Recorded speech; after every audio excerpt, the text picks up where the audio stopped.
Cek.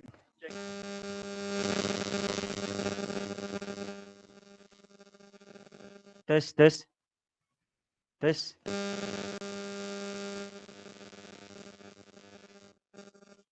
Cek.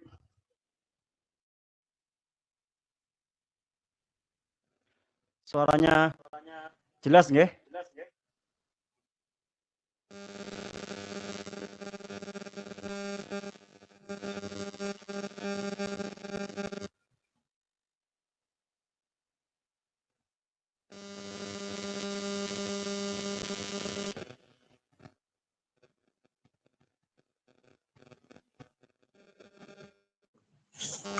Sudah jelas Ustaz, tapi masih ada dengung-dengungan gitu. Oh, nggih sebentar.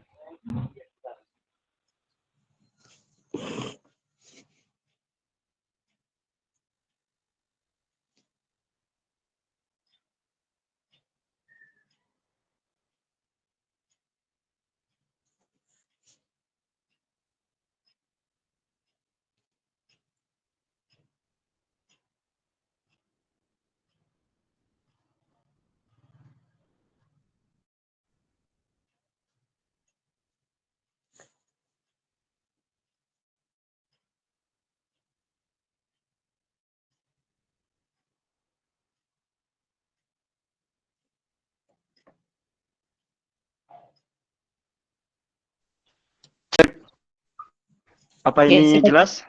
sudah jelas Ustaz. Baik. Karena sudah jelas, kita mulai nggih. Baik. Bismillahirrahmanirrahim. Assalamualaikum warahmatullahi wabarakatuh. Innal hamdalillah nahmaduhu wa nasta'inuhu wa nastaghfiruh wa nu'minu bihi wa natawakkal 'alaihi. Asyhadu an la ilaha illallah wahdahu la syarikalah wa asyhadu anna Muhammadan abduhu wa rasuluh. Allahumma salli ala Muhammad wa ala ali Muhammad. Amma ba'du. Alhamdulillah, segala puji bagi Allah Subhanahu wa taala atas segala nikmat dari Allah. Kita bisa melanjutkan pembelajaran kita pada malam hari ini. Kemudian Allahumma salli ala Muhammad wa ala ali Muhammad. Salawat serta salam senantiasa tercurahkan kepada junjungan kita Nabi besar Muhammad sallallahu alaihi wasallam. Kemudian kita mendoakan kepada pengarang dari Al-Ajurumiyah dan juga pengarang syarah-syarahnya yang memudahkan kita untuk memahami Jurumiyah. Semoga ilmu para alim ulama kita mendapatkan keberkahan dunia dan akhirat, serta kita diberikan kemudahan untuk memahaminya. Baik, Bapak Ibu, rahimakumullah. Malam ini kita memasuki pelajaran yang ke-6 atau bab yang ke-6 dari kitab Syarah Jurumiyah ini, di mana kita memasuki pembahasan tentang anwa'ul i'rabi, jenis-jenis i'rab, di mana kemarin kita sudah mempelajari pengertian tentang i'rab. Apa saja i'rab, apa itu i'rab, apa fungsi i'rab, dan bagaimana cara bekerjanya i'rab. Kemarin di 2 pertemuan sebelum ini sudah kita bahas, sudah kita pelajari. Maka pada malam hari ini kita memasuki pembahasan berikutnya dari i'rab, masih dari i'rab, yaitu jenis-jenis i'rab. Di mana Syekh Jurum mengatakan, yaqulu Ibnu Ajurrumi wa aqsamuhu arba'atun. Raf'un wa nasbun wa khafdun wa jazmun. Falil asma'i min dzalika ar-raf'u wan nasbu wal khafdu wala jazma fiha. Walil af'ali min dzalika ar-raf'u wan nasbu wal jazmu wala khafda fiha. Syekh Jurum menyebutkan pembagian i'rab itu ada 4, yaitu rafa', nasab, khafad, dan jazm. Maka bagi isim-isim adalah rafa', nasab, dan khafad. Dan tidak ada jazm di dalam isim. Walil af'al, dan bagi fi'il-fi'il adalah rafa', nasab, dan jazm. Dan tidak khafad di dalam fi'il.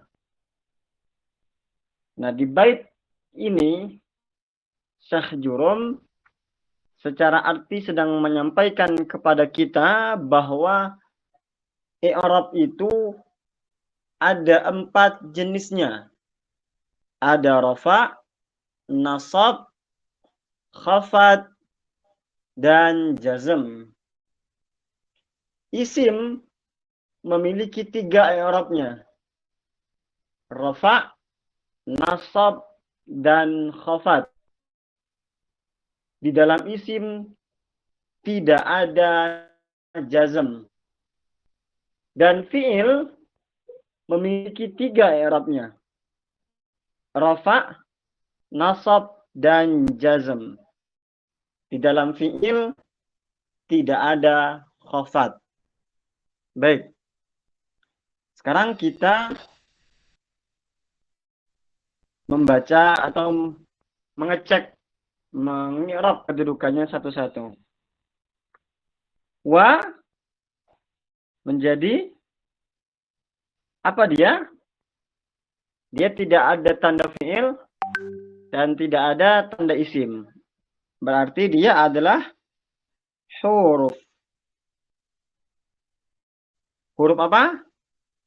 Karena dia di awal kalimat, maka sudah letakkan dia sebagai istinaf. Istinaf. Nah, awal dari sebuah jumlah. Aqsamuhu. Karena ada hu, berarti ini adalah isim dhamir. Lalu ada aqsamu. Aqsamu ini dia bukan fi'il dan bukan huruf. Berarti dia adalah isim. Kenapa? Dia masuk ke wazan af'alun. Kemudian, kenapa dia tidak ada al tanda isimnya? Dan kenapa dia tidak memiliki tanwin sebagai tanda isimnya? Dia tidak ada al dan tidak ada tanda tanwin. yang menunjukkan dia ini isim. Tetapi dia ini wazannya adalah wazan isim. Maka karena dia ini adalah wazan isim, berarti dia adalah isim. Cuman mana tanda isimnya? Tanda isimnya tidak sempurna. Kenapa tidak sempurna? Karena ini adalah susunan idhofah. Mana mudhofnya? Mudhofnya adalah aqsamu. Dan mana mudhof ilaihnya? Mudhof ilaihnya adalah hu. Mudhof ilaih apa? Mudhof ilaih dalam bentuk isim dhamir. Berarti hu ini apa i'rabnya? I'rabnya adalah jer. Mana tanda jernya? Tanda jernya adalah kasrah muqaddarah. Sebagaimana yang kita bahas kemarin, kasrah yang dikira-kirakan. Kenapa? Karena isim dhamir dia mabni. Nah, kemudian aqsamuhu. Dibaca apa dia? Dibaca rafa. Mana tanda rafanya? Tanda rafanya adalah u. Karena tanda rafanya adalah u, berarti dia mufrad. Berarti kita sudah menemukan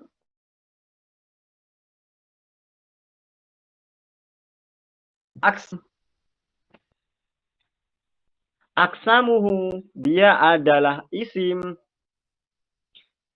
Isimnya rafa, terletaknya di awal kalimat. Maka jadi apa dia? Dia menjadi mubtada.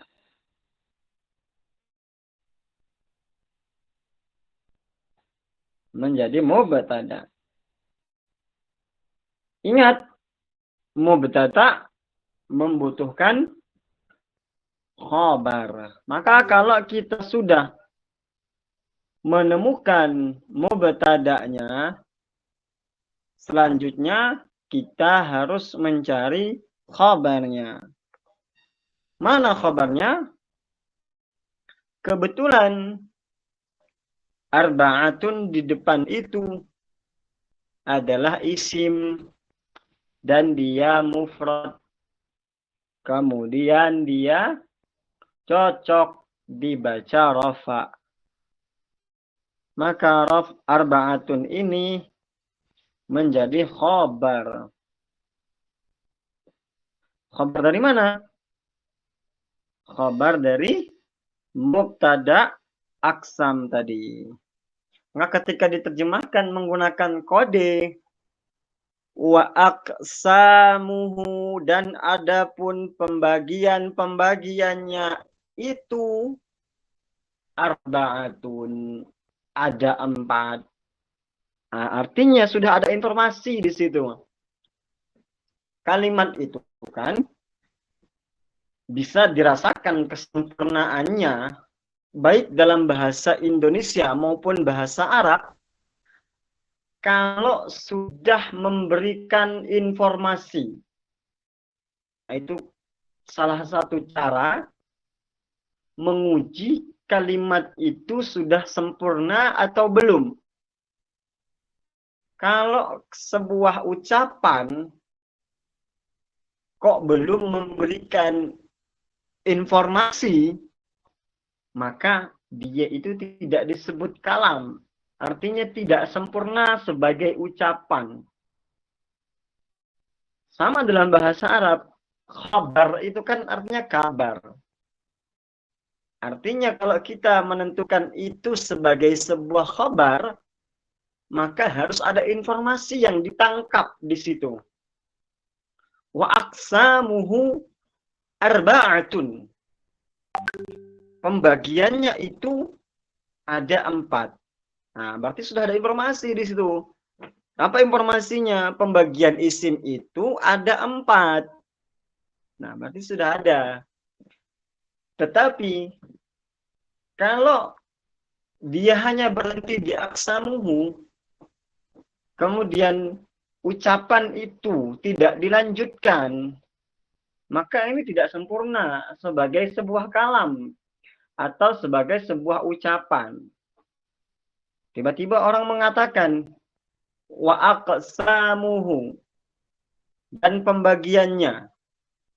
Kemudian dia pergi atau dia berbicara yang lain lagi. Artinya ucapannya itu tidak sempurna.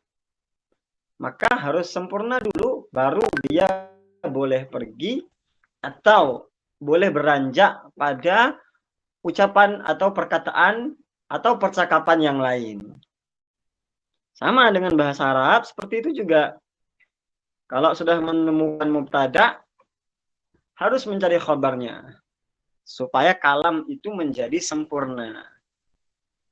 Dan ini sebenarnya filosofis juga mengajarkan kita dalam kehidupan sehari-hari bahwa ucapan itu setiap kalimatnya harus mengandung informasi. Bukan hanya sekedar omongan ngalor ngidul yang tidak penting. Jadi orang itu kalau belajar bahasa Arab seharusnya bisa mengupayakan setiap kalam, setiap kalimat yang keluar dari lisannya itu adalah informasi. Bukan hanya sekedar senda gurau atau sesuatu yang tidak bermanfaat. Baik. Pembagian i'rab itu ada 4. Raf'un wa nasbun wa khafdun wa jazmun. Pertanyaannya, menjadi itu. Dia dibaca rafa semua. Raf'un rafa, nasbun rafa, khafdun rafa, dan jazmun juga rafa. Menjadi apa dia? Kalau menjadi khobar, sementara khobarnya sudah ada tadi. Kalau menjadi mubtada, dia tidak sempurna sebagai mubtada. Kenapa? Karena dia nakirah. Walaupun memang bisa jadi dia diletakkan sebagai awal kalimat, tetapi raf'un, nasbun, dan khafdun serta jazmun ini adalah isim nakirah. Kita tahu isim nakirah tidak bisa menjadi mubtada secara umum. Walaupun memang ada isim nakirah yang bisa menjadi mubtada. Seperti nakirah ma'rifah. Tapi ini pelajarannya masih jauh. Jangan tidak perlu memusingkan di sini dulu. Yang jelas, secara umum, nakirah itu tidak bisa menjadi mubtada. Maka menjadi apakah raf'un, nasbun, dan khafdun, jazmun ini? Nah, dia menjadi badal. Apakah badal itu? Badal itu dalam bahasa Arab disebut dengan pengganti. Kalau pengganti berarti harus ada yang digantikan. Contoh, saya menggantikan khatib Jumat. Berarti saya adalah pengganti, ustadz yang harus bertugas itu kemudian berhalangan, dia adalah yang digantikan. Nah, saya disebut badal, yang digantikan itu disebut dengan mubdal minhu, atau yang digantikan. Maka rofa, nasab, khafat, dan jazm ini adalah badal. Mana mubdalnya atau mana yang digantikan? Yang digantikannya adalah arba'atun, yaitu 4. Bagaimana menguji bahwa dia ini cocok menjadi badal dan mubdal minhu, menjadi yang mengganti dan yang digantikan? Caranya,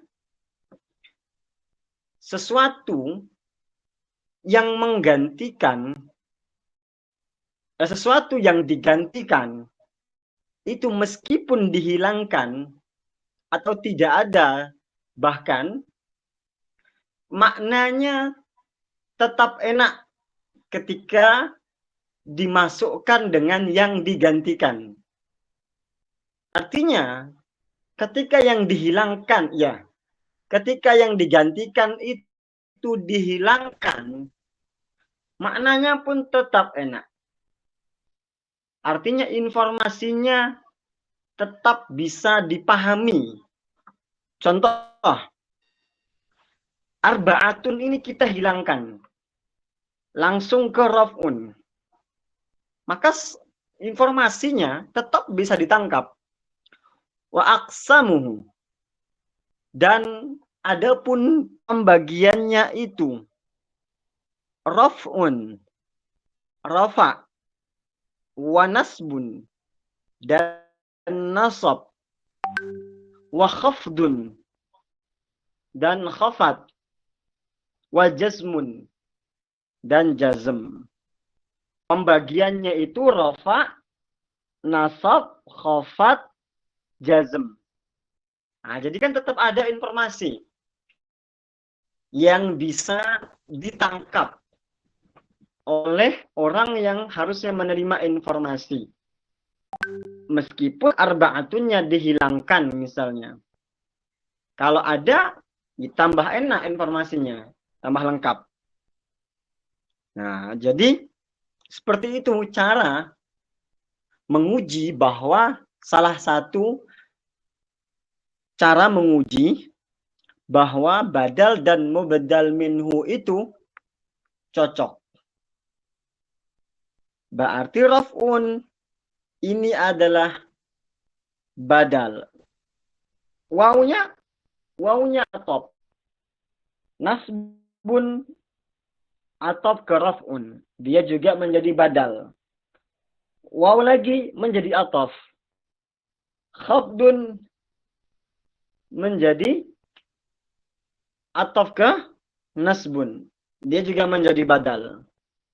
Jazmun juga menjadi badal. Atau atop ke khafdun juga menjadi badal. Nah, saya kira itu untuk yang penting kita sedikit pahami dari i'rab jurumiyah bait ini. Kemudian ada juga yang saya kira perlu kita berikan penjelasan juga. Ada di sini wala jazma fiha. Jadi apakah jazma ini? Apakah dia ini isim atau fi'il? Atau bahkan dia ini huruf? Nah, untuk menjawab ini, kita harus menentukan waw ini. Waw ini ditentukan sebagai apa? Waw ini adalah waw atof. Maka kemana atofnya? atofnya adalah ke khafdu, al-khafdu, an-nasbu, war-raf'u. Pertanyaannya, kenapa al-khafdu ini dia pakai al, kemudian dia rofa, sementara atofnya jazma ini dia tidak ada al dan tidak dibaca rofa. Nah, inilah fungsi lam di sini. Lam di sini disebut la nafiyul jinsi. Lam yang berfungsi meniadakan segala sesuatu selain yang dikecualikan di sini. Jadi fungsinya kalau dalam i'rab, kalau dia masuk kepada isim, jazma itu kan isim. Kerjanya adalah menasabkan isim tanpa al dan tanpa tanwin. Sehingga ketemulah jazma itu tidak dibaca wala al-jazmu fiha, tetapi dibaca wala jazma fiha. Kenapa lam di sini dipilih la nafiyul jinsi yang bersambung pada isim? Yaitu karena itu tadi fungsinya meniadakan. Artinya tidak ada sama sekali.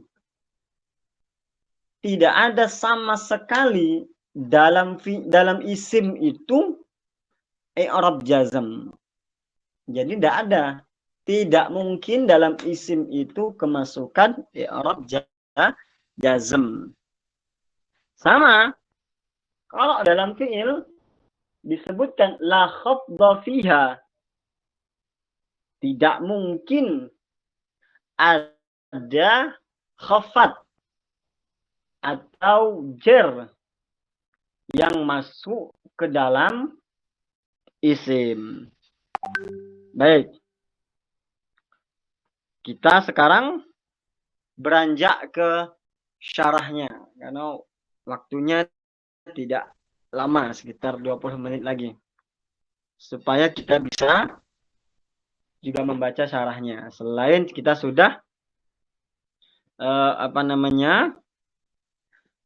mencoba memahami dengan dalam bait syairnya, bait jurmiyahnya. Baik, kita baca perlahan. Ba'dama takallama Ibnu Ajurrumi rahimahullahu an ta'rifil i'rabi. Setelah Syekh Ibnu Jurum bercakap-cakap atau membahas tentang pengertian i'rab, ta'rifil i'rab, syarra'a fil hadisi an aqsamihi.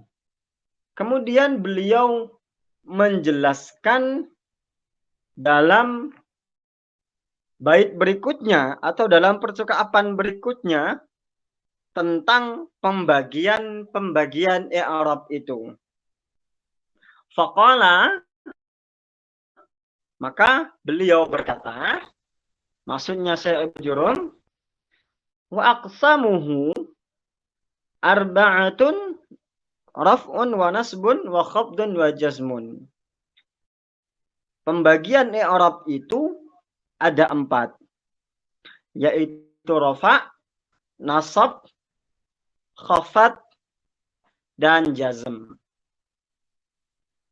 Yatakallam al-musannifu huna an alamatil i'rabi wa dzakara annaha arba'atun. Menyebutkanlah musannif, maksudnya pengarang Jurumiyah di sini tentang tanda-tanda i'rab. Beliau menyebutkan bahwa tanda-tanda i'rab atau pembagian i'rab itu ada 4. Di sini ada kata musannif. Jenengan semua pasti sering mendengar ada kata musannif dan ada kata muallif. Secara bahasa, musannif itu berarti pengarang. Muallif juga berarti pengarang. Tetapi dalam literatur turos atau literatur kitab-kitab para ulama terdapat penggunaan yang berbeda terhadap kata musannif dan muallif ini. Kalau musannif diperuntukkan bagi pengarang matannya, pengarang kitab matannya. Tetapi kalau muallif itu diperuntukkan bagi pengarang syarahnya. Jadi Syekh Jurum itu disebut musannif karena beliau yang mengarang matannya. Nah, yang kita baca malam ini adalah syarahnya, dikarang oleh Syekh Dr. Aiman. Syekh Dr. Aiman. Maka Syekh Dr. Nuaiman ini, Dr. Aiman ini disebut dengan muallif. Kenapa? Karena beliau pengarang atau penulis syarah. Sementara penulis matan disebut dengan musannif. Nah, ini sebagai pengetahuan saja bagi yang sudah tahu supaya ingat lagi. Nah, karena kita akan sering menemukan kalau kita membaca kitab itu kita akan menemukan musannif, kadang-kala muallif, istilah-istilah seperti itu. Maka penting untuk kita tahu bahwa musannif itu yang memiliki matan. Sedangkan muallif adalah yang mensyarahnya atau pemilik syarahnya. Maka Syekh Jurum disebut musannif, Dr. Aiman disebut muallif. Maka Syekh Jurum selaku musannif menyebutkan di sini ada 4 i'rab, yaitu ar-raf'u, an-nasbu, al-khafdu, al-jazmu, yaitu rafa, nasab, khafad, dan jazm. Ar-raf'u fil lughati. Rafa secara bahasa al-'uluwu wal irtifa'u. Artinya adalah 'ulu, ketinggian, sesuatu yang tinggi, atau irtifa, yang terangkat. Nah, pengangkatan. Jadi dia tinggi maksudnya rafa itu. Sedangkan ar-raf'u fil istilahi, rafa secara istilah taghayyurun makhsusun, perubahan tertentu atau perubahan yang dikhususkan. Alamatuhu ad-dhammatu wa ma naba anha. Yang tanda perubahannya itu, tanda rafa'nya itu adalah dhammah wa ma naba 'alaiha, dan pengganti-pengganti dari rafa. Inilah yang saya sebutkan di awal bahwa tanda asli dari rafa itu adalah dhammah. Kemudian dhammah ini memiliki pengganti ketika dia berada dalam kondisi musanna atau jamak. Selama dia dalam keadaan mufrad, maka dia memiliki i'rab asli atau tanda asli, yaitu tanda domah sebagai identitas rafa'nya. Misalur raf'i, contoh rafa', intasara al-haqqu. Kita punya contoh intasara. Kenapa dibaca apa namanya? Intasara karena mengikuti wazan apa ini? Infa'ala. Al-haqqu. Al-haqqu ini terlihat i'rabnya, yaitu rafa. Nah, terlihat i'rabnya yaitu rafa. Kenapa dia rafa? Disebutkan di sini al-haqqu. Adapun haqqu itu dibaca haqqu, fa'ilun marfu'un. Dia adalah fa'il yang dirafa'kan. Wa 'alamatu raf'ihi, dan tanda rafa'nya ad-dhammatu, adalah dhammah. Kenapa al-haqqu tadi dibaca rafa'? Karena dia fa'il. Fa'il dia rafa'. Mana tanda rafa'nya? Tanda rafa'nya adalah dhammah.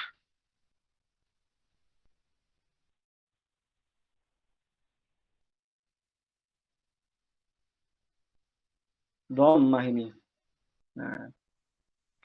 Kemudian rafa' nasab. An-nasbu fil lughati. Nasab secara bahasa, secara lughah, memiliki makna al-istiqamatu wal istiwa'u wal i'tidalu. Secara bahasa, nasab itu memiliki makna lurus, ya istiwa juga lurus, i'tidal ya juga lurus, atau ada lebih dekat kepada adil. Jadi secara bahasa, nasab itu memiliki makna, memiliki arti lurus. Sedangkan an-nasbu fil istilahi, nasab secara istilah, dia memiliki makna taghayyurun makhsusun. Taghayyurun, perubahan makhsusun, yang dikhususkan. Alamatuhu al-fathatu. Tanda nasabnya atau tanda perubahannya adalah fathah. Wa manaba anha, dan juga pengganti dari fathah itu. Jadi kalau rafa, tanda aslinya adalah dhammah, dan nasab tanda aslinya adalah fathah. Kemudian fathah itu nanti akan berubah atau akan digantikan ketika dia dalam keadaan musanna atau jama'. Mana contohnya? Misalun nasbi, contoh nasab. Hafiztu al-Qur'an. Menghafallah aku akan Al-Qur'an. Al-Qur'anu maf'ulun bihi mansubun wa alamati nasbihi al-fathatu. Al-Qur'an itu kedudukannya sebagai maf'ul bih. Maf'ul bih. Maf'ul bih itu dia nasab. Mana tanda nasabnya? Tanda nasabnya adalah fathah. Kenapa? Karena dalam keadaan mufrad. Kemudian al-khafdu. Al-khafdu fil lughati. Khafat secara bahasa memiliki arti at-tasaffulu. Wa huwa aksur raf'i. Lawan dari rafa'. Jadi kalau rafa' tadi memiliki makna atau memiliki arti secara bahasa tinggi atau naik, maka khafat itu secara bahasa adalah lawan dari rafa'. Yaitu dia berarti tasafful. Tasafful itu artinya turun atau rendah. Maka al-khafdu fil istilahi, khafat secara istilah bermakna taghayyurun makhsusun. Perubahan-perubahan yang ditentukan. Alamatuhu al-kasratu. Tandanya adalah kasrah. Wa ma naba anha.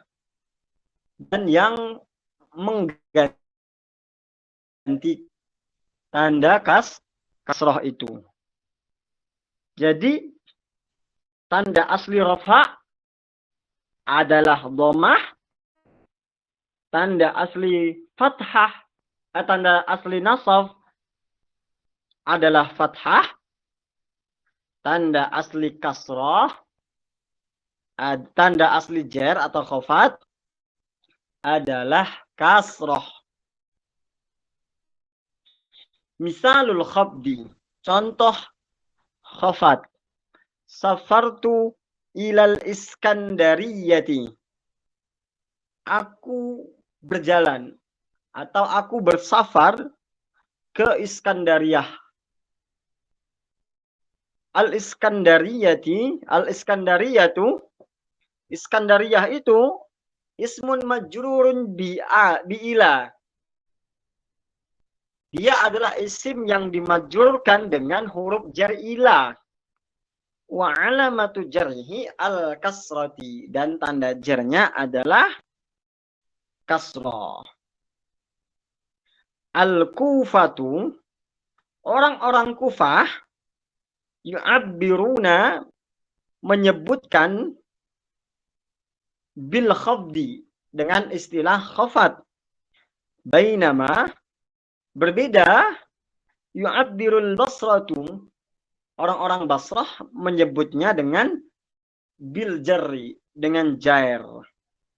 Jadi kan kita sudah di pelajaran-pelajaran awal bahwa kita sudah menjelaskan ada dua mazhab yang terkenal dalam ilmu nahwu, yaitu mazhab Kufah dan mazhab Basrah.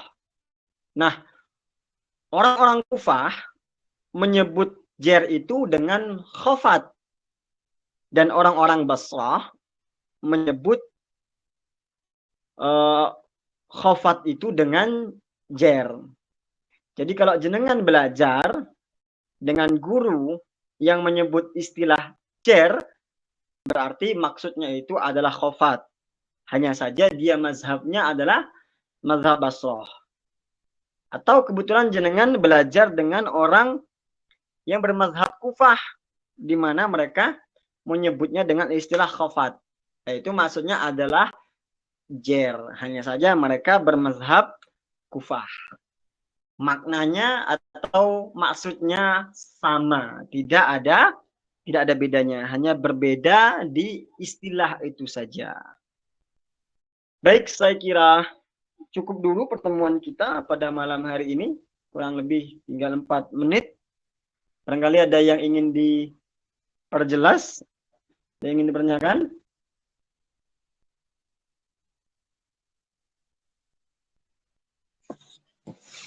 Afwan Ustadz mau tanya, tadi isim itu tidak menerima jazm.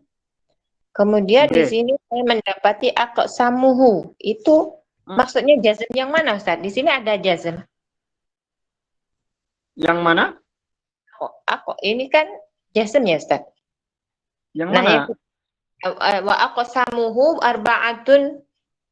Tadi aqsamuhu itu termasuk isim katanya ya Ustadz ya. Wa aqsamuhu. Ya, isim.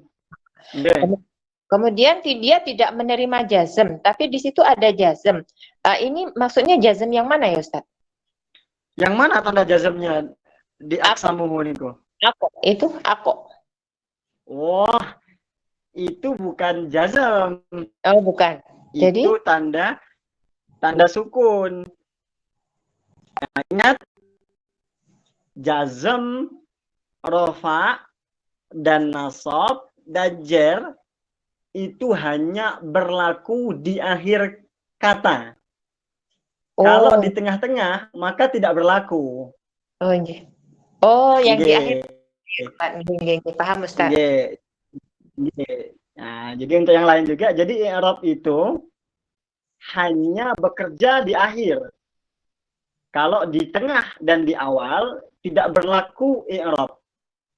Nah, jadi kalau ada sukun, memang dia mirip seperti jazm, tetapi dia bukan jazm.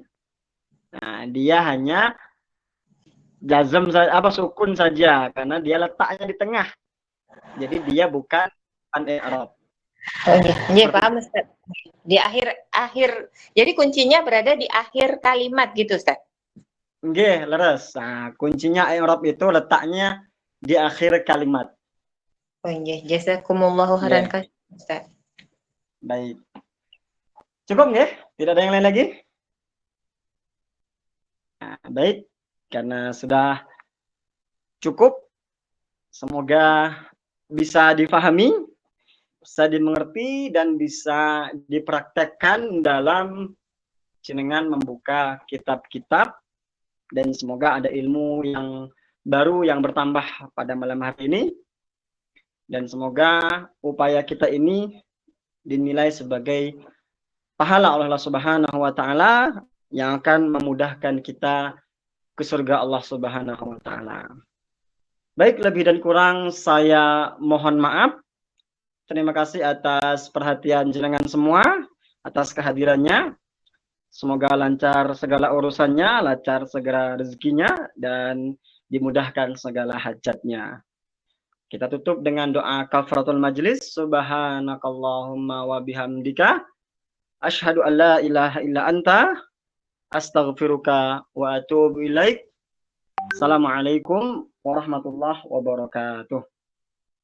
Waalaikumsalam warahmatullahi wabarakatuh.